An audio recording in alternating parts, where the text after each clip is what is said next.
Welcome back to Rachel Wolf Movement. Today we're going to focus our workout on glutes and back. So we'll get started on all fours. Stack your shoulders over your wrist, your knees underneath your hips. And we're just going to do a few cat and cows to warm up the spine. Little bend into your elbows. Let's turn the elbow creases to face forward to externally rotate the shoulders.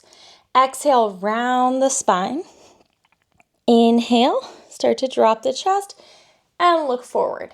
Now, if you have any lower back contraindications, if you can't arch, if you have a spinal stenosis, just come to neutral and go in between those two. Otherwise, we're going to do the full range of motion if it feels okay on your back. Inhale, we open. Exhale to round.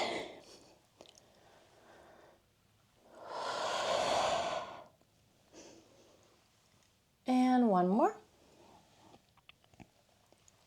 And back to center. Bring the knees together. Hover the right knee off of the mat and tap it down. Hover and tap. This is just a little prep to make sure that our hips are not moving. So what I mean is that if I'm lifting my right knee up, I'm not pushing my weight in my left hip out to the left side. So you want to hold that left hip really still. So you lift and tap, lift and tap. Now we'll try it on the other side. Lift and tap. So making sure that when I lift my left knee, I'm not letting this right hip drop and swing out to the right side. So we want to hold it really still by engaging our gluteus medius, and also our external obliques are working quite a bit to hold us in, and our internal obliques. And then two more. And one. Okay, so now we're going to hover that right knee off of the mat and slowly extend it out. And then keep the core engaged. And we're going to reach the left arm forward on the mat and then see if you can lift. And then we bring it back down and extend out. Nothing moves in the pelvis. We're keeping the pelvis really, really still. So when we can keep the pelvis completely still, we get to focus the work on the multifidi, the spinal stabilizers, those muscles that hold the spine still. 3 more. 2. And 1 more. And then we bring it back down. Now you're going to hover that left knee off, tighten your lower abs, extend it back, reach that arm forward, and we come back in. Keeping that right hip really still. Now, if lifting the leg up high causes your back to arch, then you're going to keep it lower, which is why I'm not lifting mine too high. Keep the core engaged. Good, 1 more. And take it into a little child's pose. Rest, big toes touching. Sit down towards the heels and reach it forward and breathe.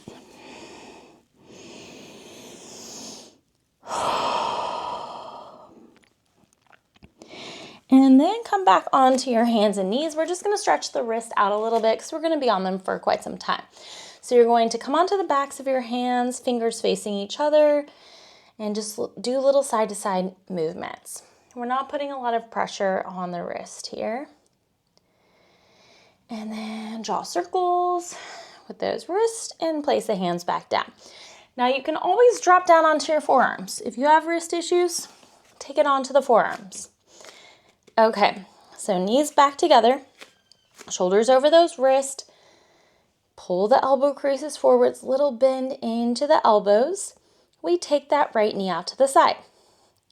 Now, similarly, when we were doing the lift and the bird dogs, we weren't letting that left hip pop out to the left side. So we're thinking about the same thing here.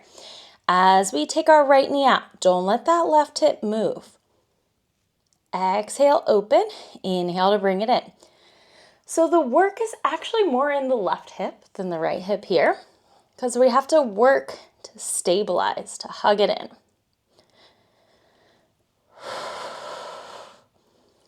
Two more. And one. Now you're going to send that foot up towards the ceiling. Flex the foot, tighten the core.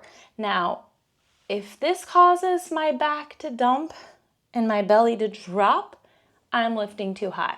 So you want to pull it down, keep your core engaged, just like we did with that hovering the knee, and then start to pick it up, but try to hold the core in so much that the back doesn't arch.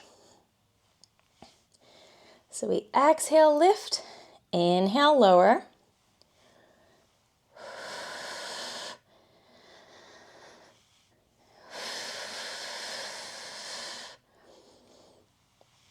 Three more. Two. And one. Pick it up. We hold it here and pulse it. 5, 4, 3, 2, 1.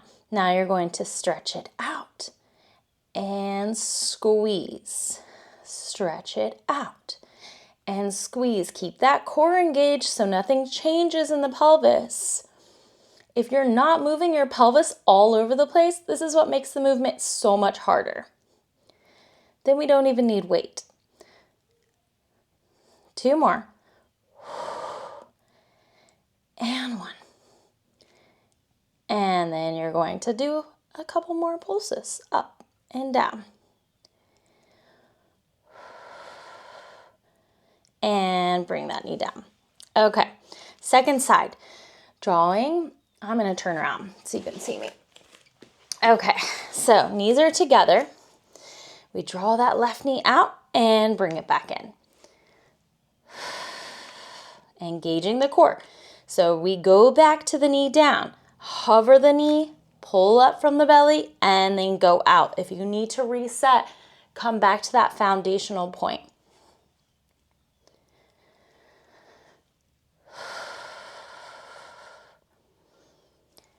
And then you're going to drop that knee down. So again, we hover it, tighten the core, flex the foot, start to lift it up. And we lower. Keep the belly pulled in. Don't let it sink.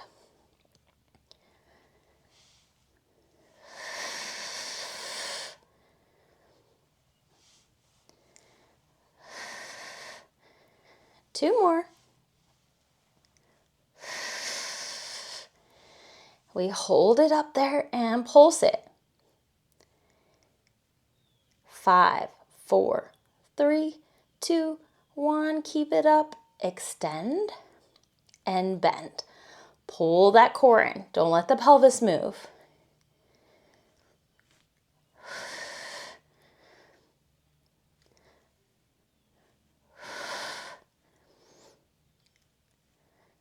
One more.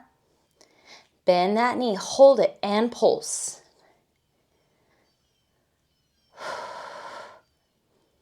And bring it down, and you can come back to your child's pose, dropping your hips down to your heels. Stretch those arms out and breathe.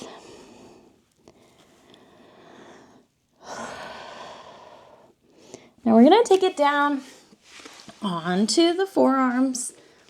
Shoulders stack over the elbows, and you're going to wiggle those legs back a little bit so you can get your hip bones nice and flat on the mat.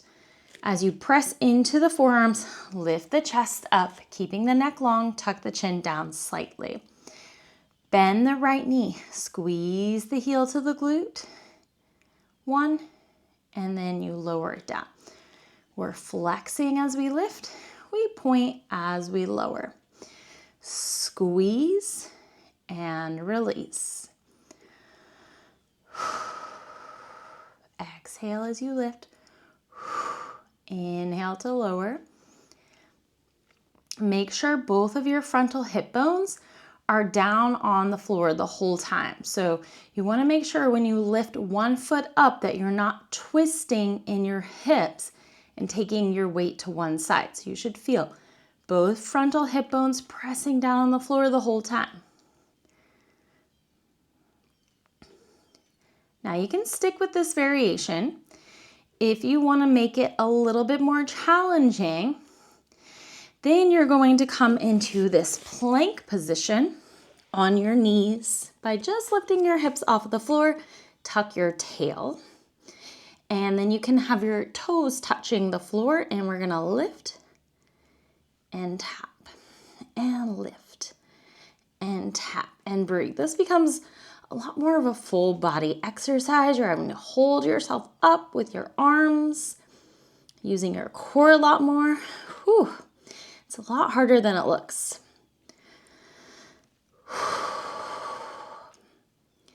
We want to keep the tuck of the tail, so no arching in the back.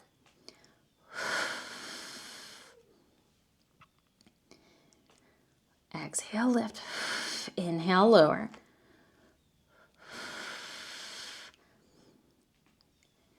And then one more each side. And bring it all the way back down. Extend your arms forwards. And we're going into swimming. So right arm, left leg lifts, lower, left arm, right leg. Same idea here. We're keeping both frontal hip bones pressed down into the mat the whole time. So make sure your pelvis isn't rotating, that we're not shifting all of our weight to one hip. Both hips need to stay grounded as you offload one side.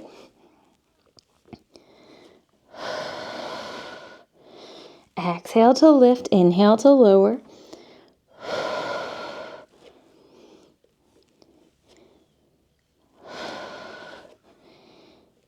Last one each side. And then lift both arms, both legs up. Stay long as you do little baby flutter kicks.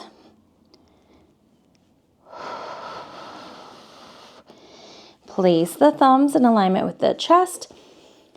Toenails press down into the mat. Pull the elbows in, shoulders down away from the ears. Inhale, lift into your baby cobra, and then we lower. Lift and lower. I want you to think about your core here. So think about your belly button drawing up towards the rib cage. Just a very slight tuck of the tailbone under. 4 more.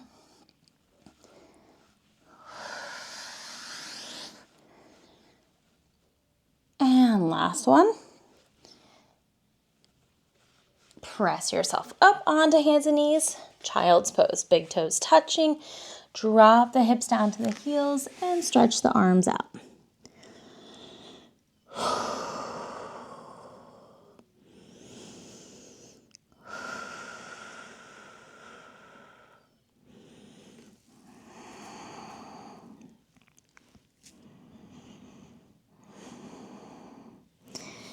And walk your hands back. Have a seat. Cross your right shin in front of the left. And walk your hands forwards. We're just going to stretch the glutes out a little bit.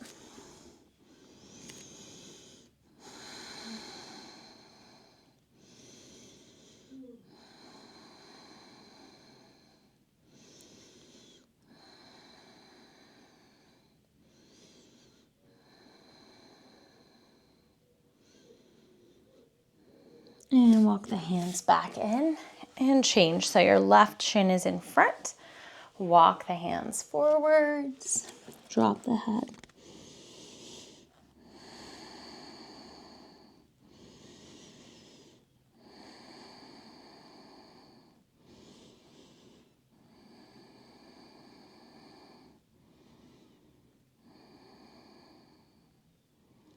And walk the hands back in. And cross the right shin in front of the left. Take the right arm out to the side. Left arm reaches up and overhead. You can bend the elbow down and let it touch the ground if you can keep both hips down. If this hip's coming up, then you can lift up with that elbow.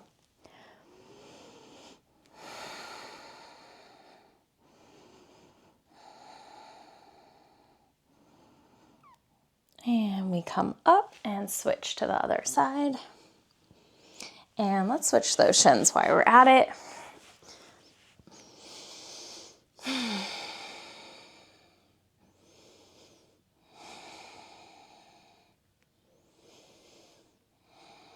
And bring yourself all the way up. You are done. Thank you so much for joining me. We'll see you next time.